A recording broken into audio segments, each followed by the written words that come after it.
Assalamualaikum warahmatullahi wabarakatuh. Halo semuanya.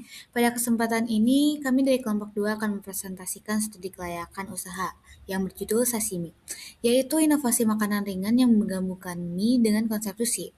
Presentasi ini tuh akan membahas aspek pemasaran, operasional, sumber daya manusia, lingkungan, hingga aspek keuangan usaha.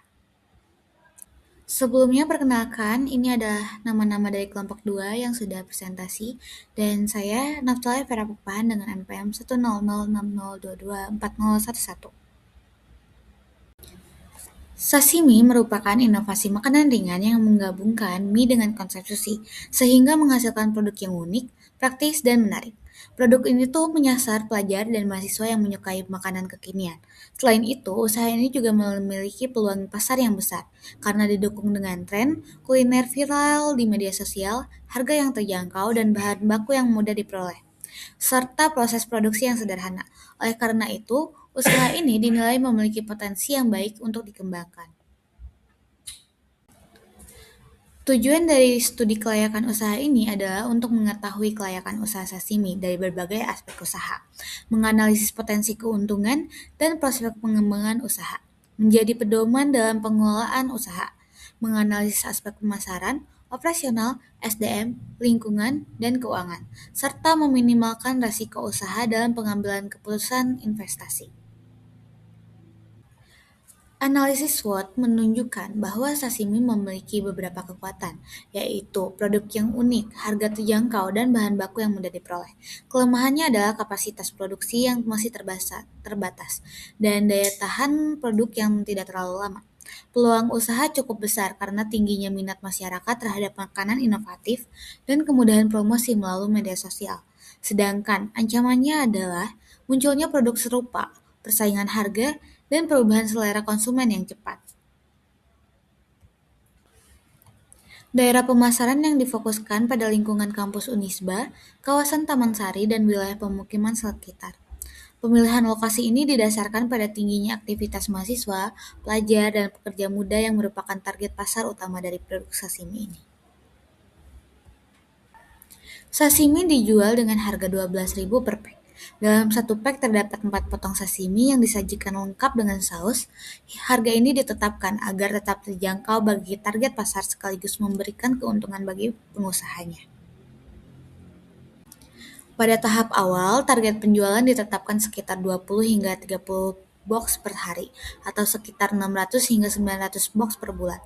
Target ini tuh dianggap realistis karena disesuaikan dengan kapasitas produksi, kesediaan bahan baku, dan jumlah tenaga kerja yang tersedia.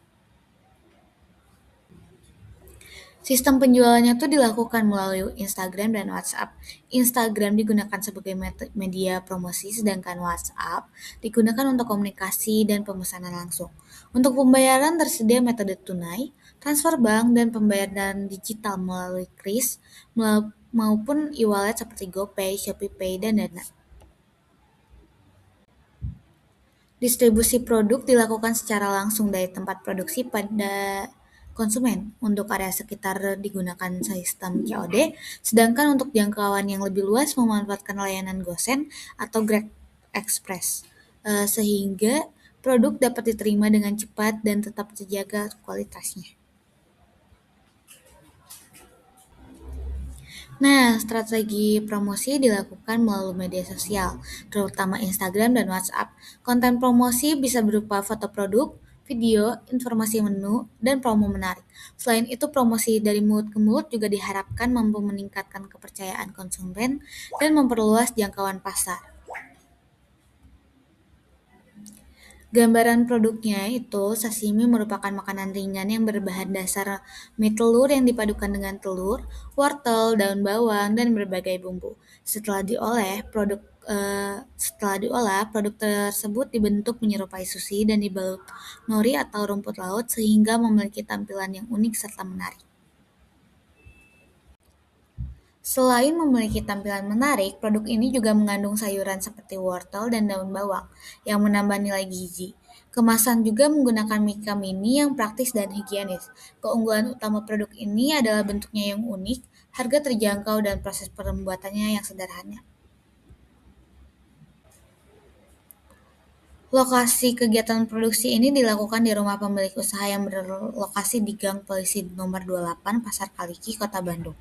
Lokasi ini dipilih karena dekat dengan target pasar sehingga memudahkan proses produksi dan distribusi. Proses produksi ini dimulai dengan merebus mie hingga matang, setelah itu mie dicampur dengan wortel dan bawang, telur, tepung, dan bumbu.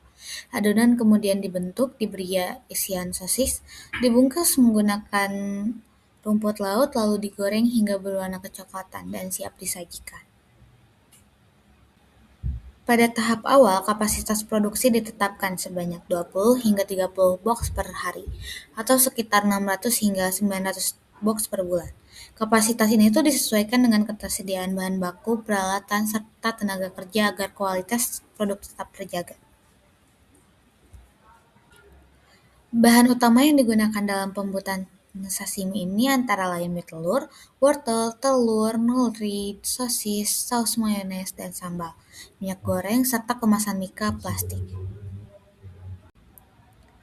Peralatan yang digunakan meliputi kompor gas, tabung gas, wajan, panci, pisau, talenan, wadah produksi, seller kemasan, rak penyimpanan, dan peralatan kebersihan. Seluruh alat tersebut itu mendukung proses produksi secara efektif. Struktur organisasi usaha dibagi menjadi dua bagian utama, yaitu bagian produksi dan bagian pemasaran. Pembagian tugas ini dilakukan agar pekerjaan lebih efektif, terorganisir, dan usaha dapat berjalan dengan baik. Pemilik usaha bertanggung jawab atas perencanaan, pengelola keuangan, pengambil keputusan, dan pengawasan operasional. Oleh karena itu, pemilik harus memiliki kemampuan manajemen, kepemimpinan, serta pemahaman mengenai produksi dan pemasaran. Bagian produksi bertugas mengolah produk mulai dari persiapan bahan hingga pengemasan.